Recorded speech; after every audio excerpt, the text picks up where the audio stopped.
Ndị be anyị kenekwanụ m unu. Anyị sị ka nke onye chiri ya zelu. Anyị sị n'ụbọchị nkịta adịrị na anyị na mma na ihe adị ka echi na echi ada agwụ agwụ.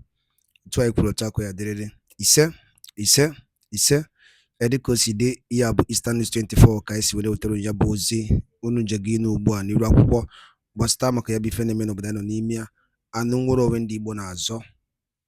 Edika o si n'ụbọchị nkịta dịka unu na-anụ ka o si ada, one of the activists I were in the United States of America with the powerful update. Maka petition ndị Igbo na-ede, ụmụ Biafra na-ede, ọ na-elu Trump ntị. Quote, Nigerian government in panic as Donald Trump order CIA, Central Intelligence Agency, FBI to probe Obama funding of Boko Haram against Biafra and ndị Igbo. Alright, ya bife ka ji maka ya wee bịa n'iru akwụkwọ. Tọntị na anọ ọfụma, ị ga-esi ya bife drop ọrụ anyị ife iche n'ụdị nke gị. Alright, over to you, sir. They have a bunch of dishonest people. They've created ISIS. Hillary Clinton created ISIS with Obama. About it, and some of the things that we found, which is shocking. Billions and billions of dollars in waste, fraud, and... So guys, Trump has said that there is no going back in the ongoing massive investigation to uncover all those who are sponsoring, terror groups like Boko Haram in Nigeria. Also, Nnamdi Kanu has written an open letter. But before I allow you to take a look at that letter, that Nnamdi Kanu wrote, take a look at what Trump said. And Trump is saying that no going back because all these things have got to stop. The questions we should be asking ourselves is, does it mean that the Nigerian military didn't know that this kind of money, millions and billions of dollars were being sent to fund all these terror groups? Does it mean that the Nigerian government is unaware that such amount of money was being brought into the country and was being given to these bad guys, to fund all their terror group? Or does it mean that even the northerners, like some of the northern elders, the imams them, does it mean they are not aware, or they were aware that such a thing was going on, but they decided to cover it up? We've been told that there are some strong and massive, financial institutions that has all this Islamic affiliation, that they are the ones who are really helping these guys to continue with their terror. So guys, I'm going to allow you to take a look at what Trump said in this video. Honestly, this must be sending some strong message to those who are the ones covering up Boko Haram. Just take a look at this video and you'll be listening to what Nnamdi Kanu has written as his open letter. Take a look. They have a bunch of dishonest people. They've created ISIS. Hillary Clinton created ISIS with Obama. About it, and some of the things that we found, which is shocking. Billions and billions of dollars in waste, fraud, and abuse. And I think it's very important. And that's one of the reasons I got elected. I say we're going to do that. Nobody had any idea it was that bad, that sick, and that corrupt.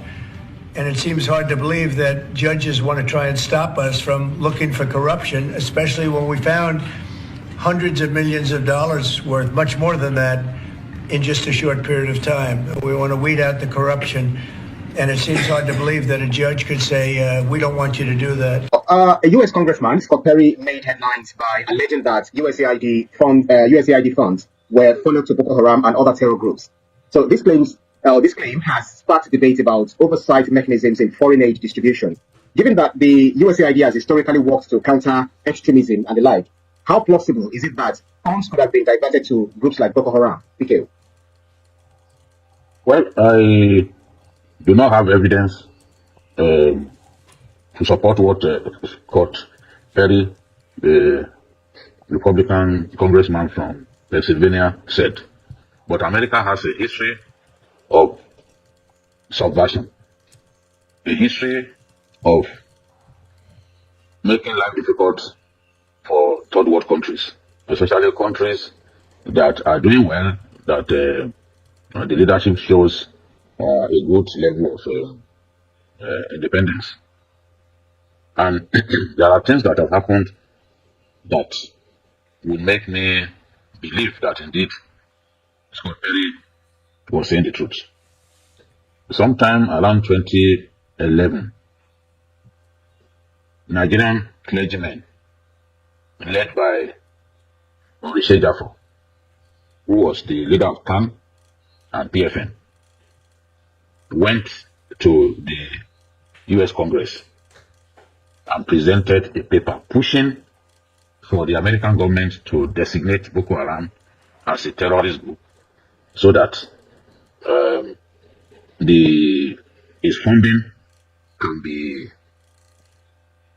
frustrated by the US government. They campaigned on the floor of the US Congress, but the Americans declined. They refused to designate Boko Haram as a terrorist group. In fact, the then US envoy to Nigeria on the floor of the Congress disagreed with the Nigerian clergymen led by Olusegun. And there are three US agencies that naturally should agree on such a matter. The State Department, the FBI, as well as the CIA. But what we saw was that the State Department opposed the idea of designating Boko Haram as a terrorist group, that its funding should be tracked so that it will be denied of the oxygen that it needed desperately to continue its killing campaign in Nigeria. Churches were being attacked. Remember the Christmas Day bombing? Churches were targeted. So it wasn't a surprise to me that those Christian clergymen felt it was necessary to take the campaign to the US to see what they could do to help us stop the funneling of funds to Boko Haram. You know, Boko Haram led by Shekau became affiliated to ISIS, and for that reason, it was naturally entitled to funding by ISIS. And Boko Haram even adopted the ISIS logo. So you see the ISIS logo on this map. Now, after this, the government also made moves to buy weapons from the Americans, game-changing weapons that could have made a big difference in the war against terror. The Americans bluntly refused to sell weapons to Nigeria, citing the so-called Leahy Law, which, in their view, the weapons could be used to kill people who are not terrorists, could be used to attack activists, pro-democracy activists, and the rest of them. They didn't sell weapons to us. And when we tried to buy weapons through the third party, I remember the Chinook helicopters, the US Chinook helicopters has the capacity, can be used for troop extraction, and it can also be used, it can be fitted with a gunner, so it can be used in offensive capability. It can also be used as an air ambulance. So this Chinook helicopter was very, very important.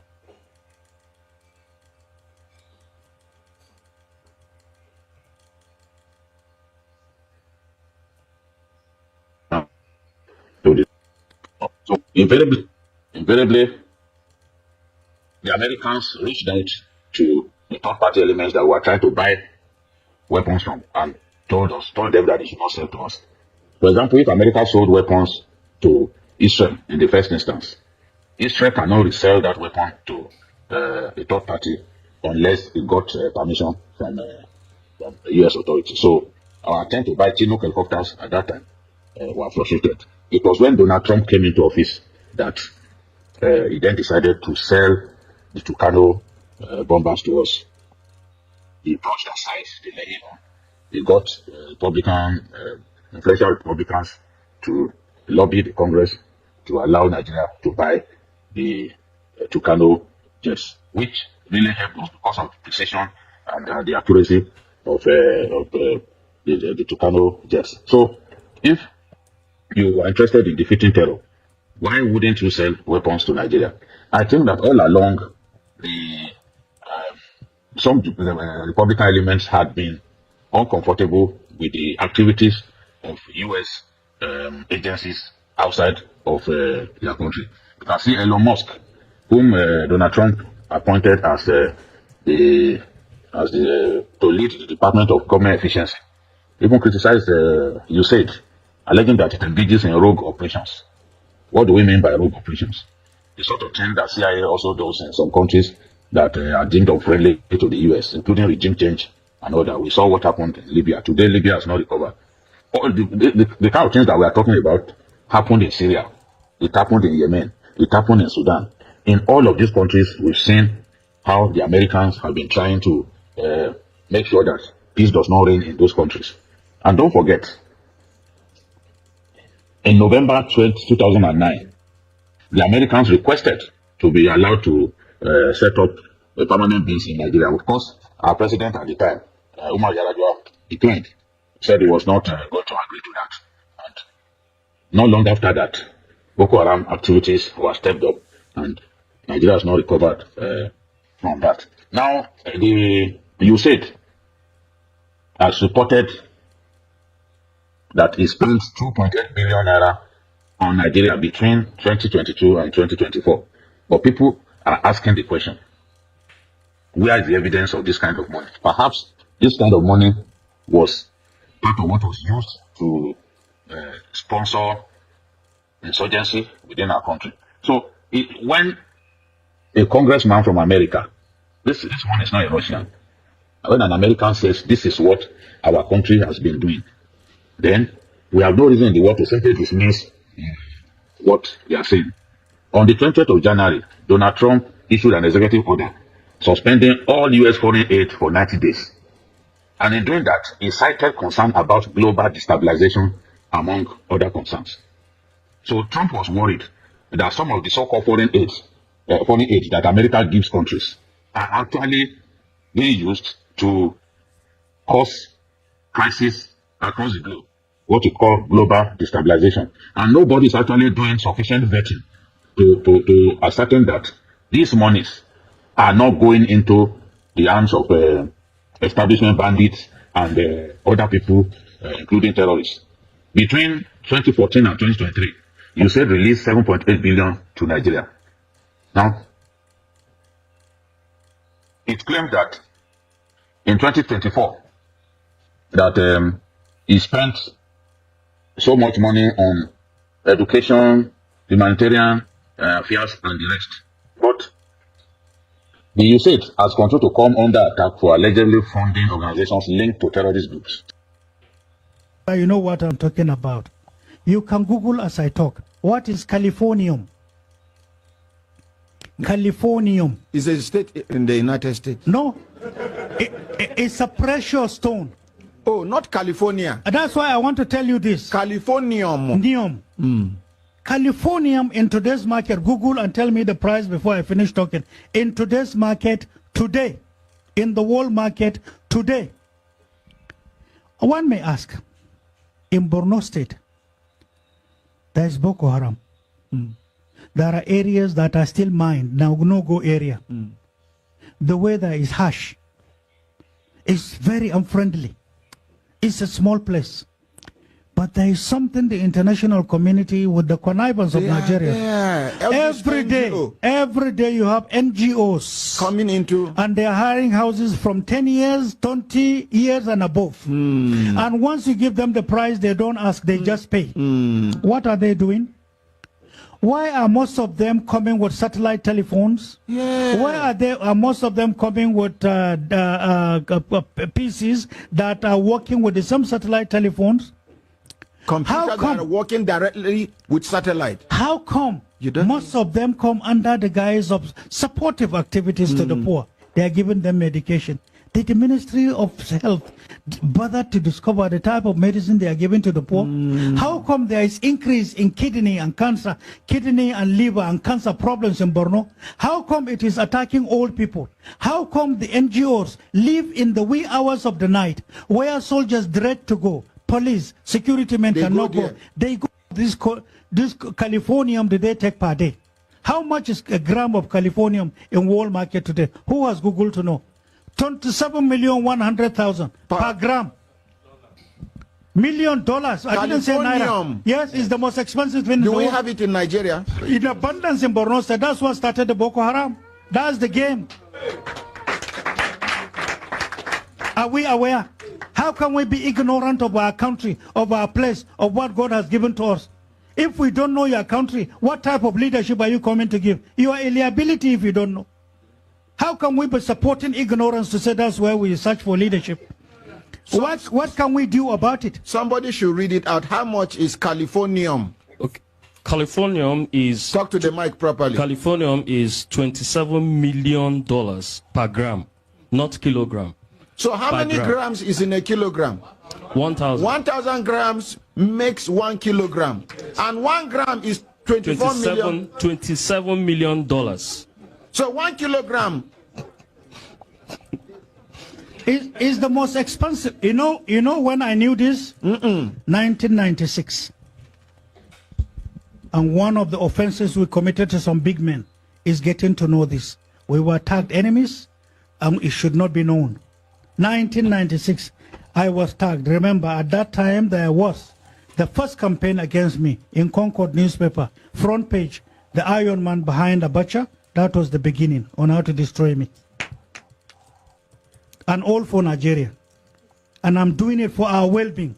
If you sit down and say Kuwait is rich, how can we be seeing our relations, our parents? Whosoever you are, a mother is a mother. You see mothers carrying wood. And that's your mother. If you laugh at her because she's poor, she's your mother. You see an uncle trekking, some without shoes into the farm, toiling the soil. That's your father. It doesn't matter which part of Nigeria he comes from. It doesn't matter whether he's a Muslim or Christian. These are our parents. How can we have these riches and be seeing poverty all around us and we think we're comfortable? What am I going to tell God Almighty? I'm a deceit? I'm a liar? It is better I offend any person in telling him the truth and standing by it than to offend God Almighty. That's the way some of us are. That's why we're not friendly with some of them. The Niger Deltans are not drinking good water, no hospital. In fact, Niger Delta, let me tell you one of the little homework we have done. Out of numerous that you are aware of, you know spillage that you see in Niger Delta? This oil spillage is deliberate. It's deliberate. It's a game. Let me tell you what it is. You know these rubber plants, the plants, yes, is harder coming from water, correct? Yes. Once there is spillage and it stays beyond a month, part of it becomes rotten and hardened. And then when money is paid for environmental cleaning, that plant in itself that is soaked in oil, they will now take it along. No, take it along. And when it is now regrilled, refiltered, is the best energy for nuclear plants.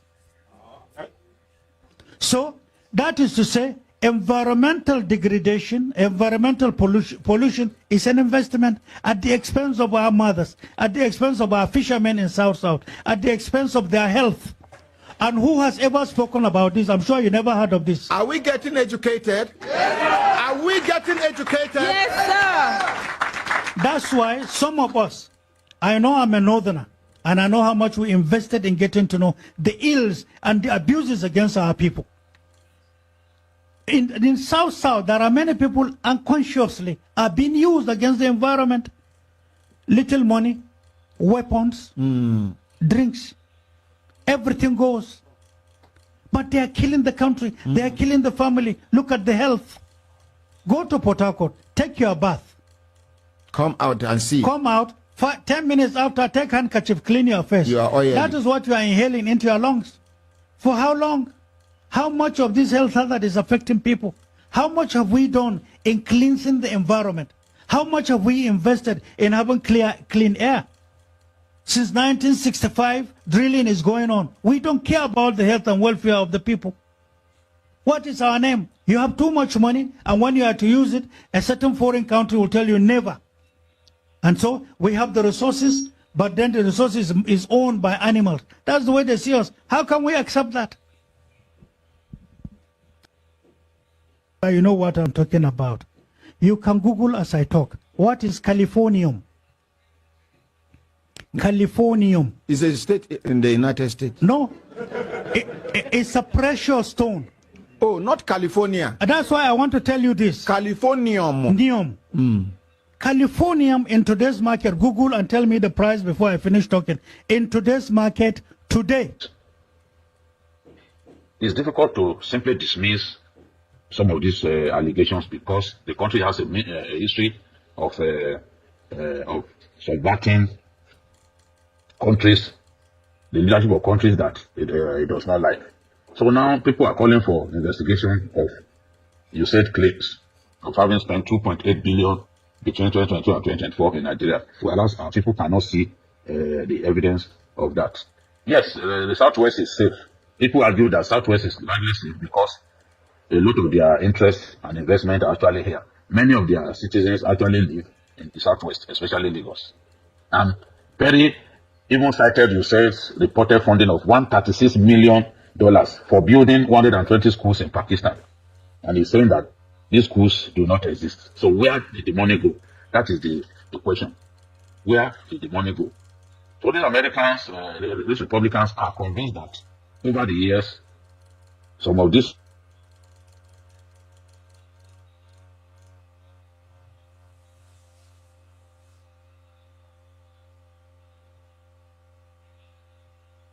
Look at Sudan, for example. Look at what is going on in Sudan. Look at a country like Somalia, where you expect that people share the same religion, the same ethnicity, and people will be able to come together as one people. But there's no peace. Somalia is 100% Muslim. Yet, there's no peace in that country, and they continue to fight one another. So, regime change. America believes that if a government is not on the side, that there has to be a regime change.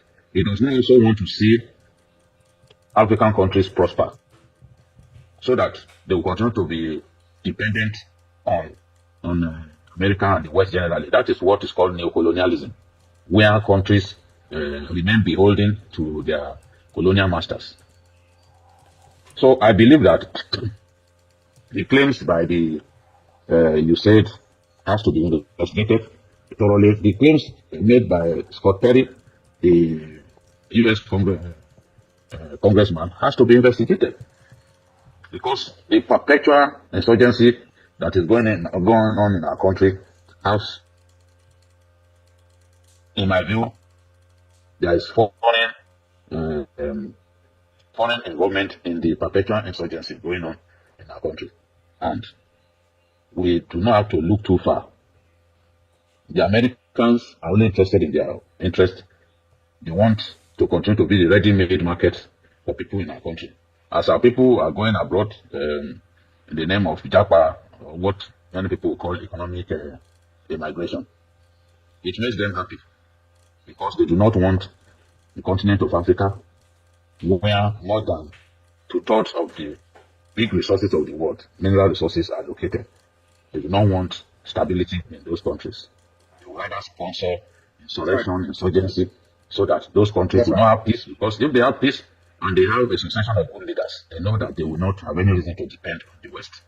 So I believe that the claims made by Scott Perry, made by Elon Musk, are claims that are not far-fetched. Absolutely. They have to be investigated. That's right. So the US has spent billions on counterterrorism efforts in Africa, including through programs like the Trans-Sahara Counterterrorism Partnership. So if USAID funds were indeed diverted, what does this say about the effectiveness of US counterterrorism strategies in Africa? And how should African countries, especially ECOWAS, respond to this, especially in the wake of the Sahelian countries like Burkina Faso, Mali, is it Chad, that are kicking out France on a very similar allegation? Yes, France will claim that it loves its previous colonies, but everyone knows that all France is doing is simply to exploit those countries. They are exploiting the resources of those countries. They want to have unfettered access to the mineral resources of those countries. Now, those countries are becoming wiser now, and they know that for their own prosperity to be assured, they need to expel the French from their countries. It's happening one after another. These African countries are turning against France, because you can see that the French have nothing to offer other than promoting violence, promoting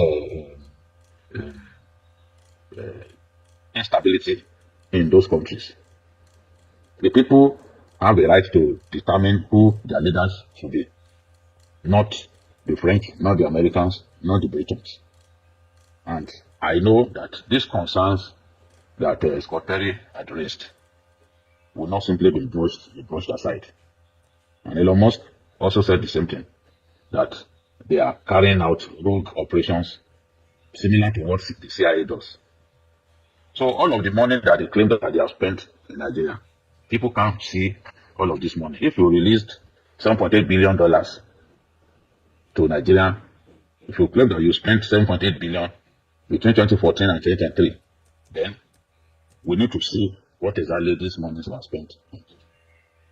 That is the point. Otherwise, one will be led to believe that a good portion of the money had been used to indeed sponsor terrorism, sponsor instability in Nigeria, just as we are seeing in Mali, Burkina Faso, many of the countries not far away from us.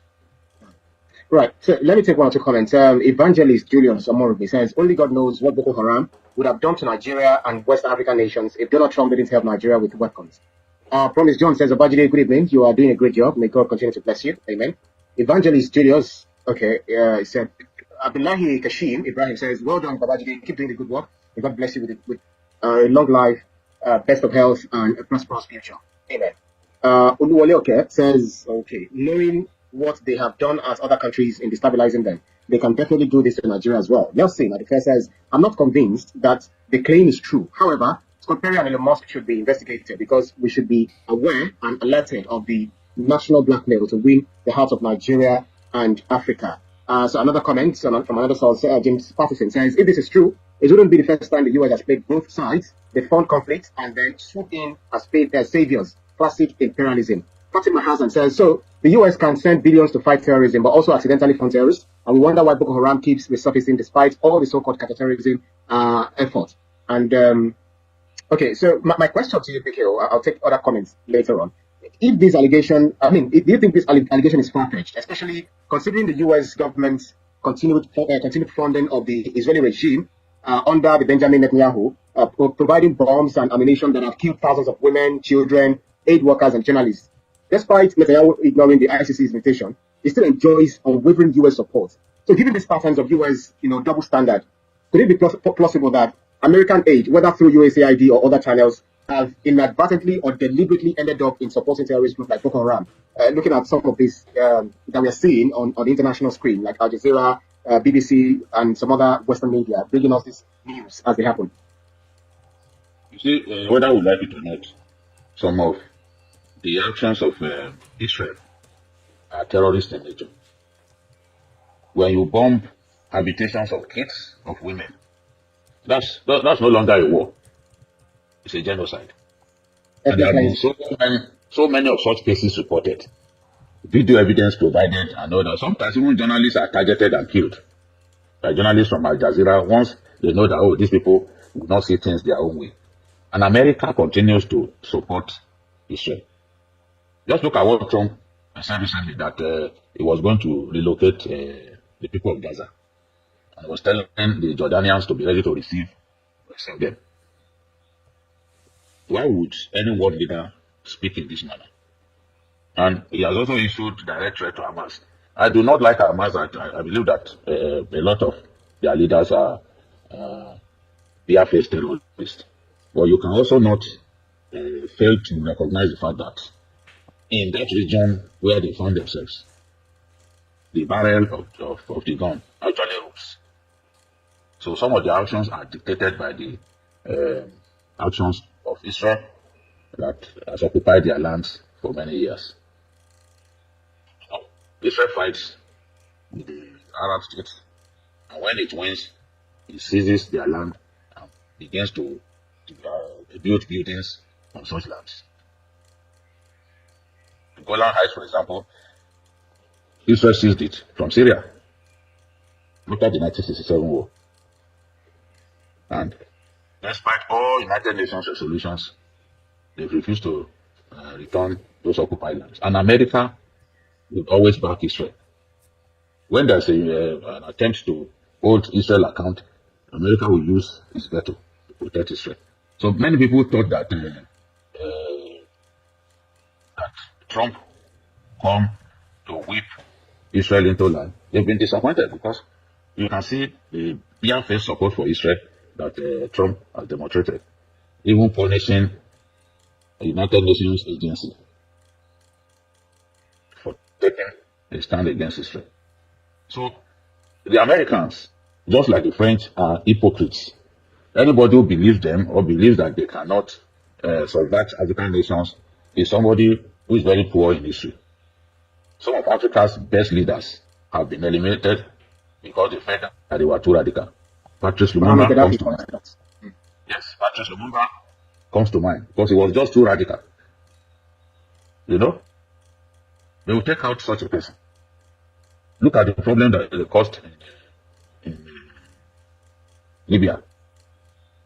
After trying to cause regime change by other means, they eventually declared the war.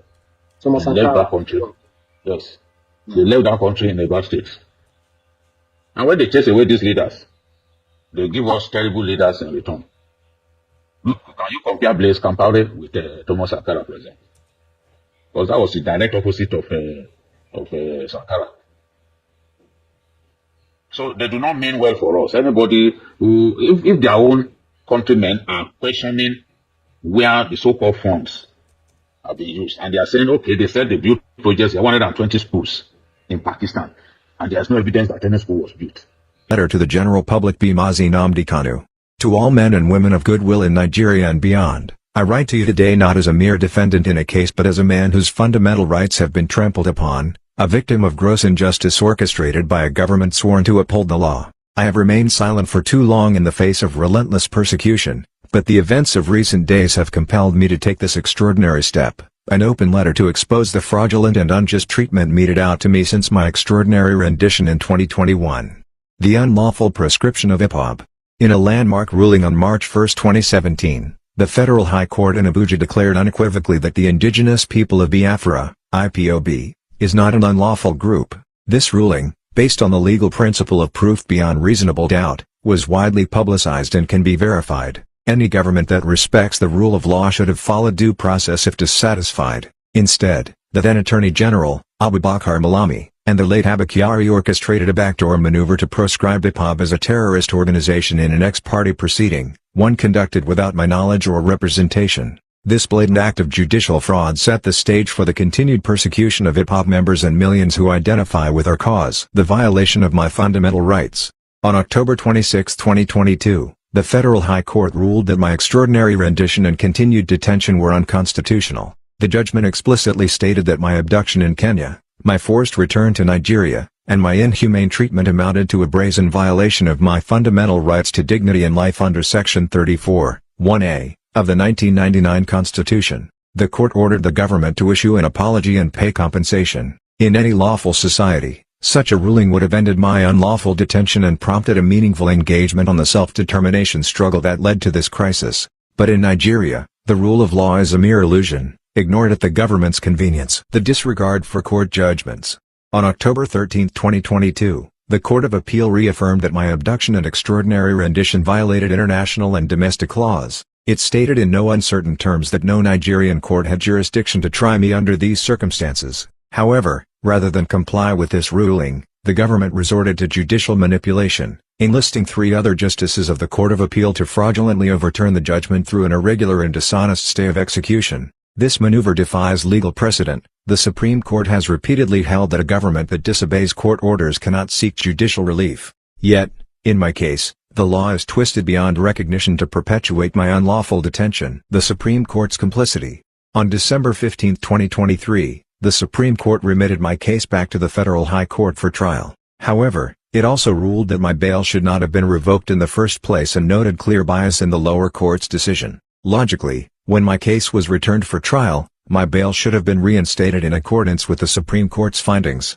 But instead, the Federal High Court, acting in clear connivance with the government, deliberately ignored this aspect of the ruling, ensuring that I remain unlawfully detained. This is a direct violation of Section 287 of the Nigerian Constitution, which mandates a call to the public and the international community.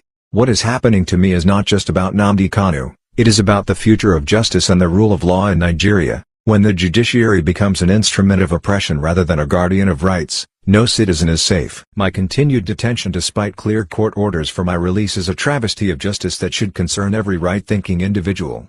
I call upon the Nigerian people, the international community, and all advocates of justice to take notice. This orchestrated judicial fraud must be exposed. Nigeria stands at a crossroads. Either it upholds the rule of law or fully embraces tyranny. The choice remains in the hands of those who believe in justice and freedom. So guys, you have seen what we are saying about, terrorism in Nigeria.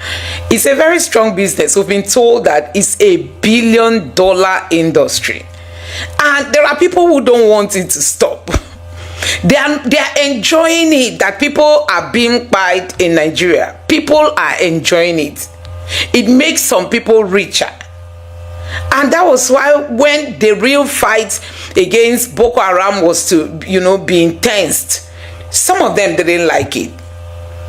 And the ex-military man from Benue State, Danjuma, has come out to say they collude. They collude. If you are waiting for them to save your life, then you are going to buy at the hands of your enemies. They collude. So does it mean that all this kind of money have been flowing into the hands of all these bad guys, and they are telling us that they didn't know about it?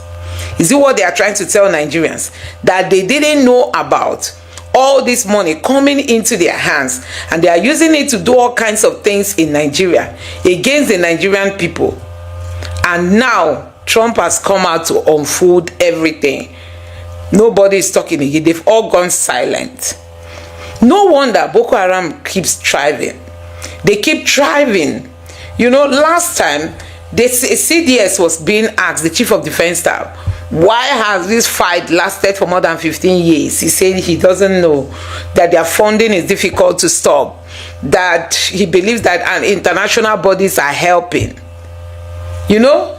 When the police and the military carry their own gun, when they see Boko Haram, they run and drop their guns because they can't match the strength of these people.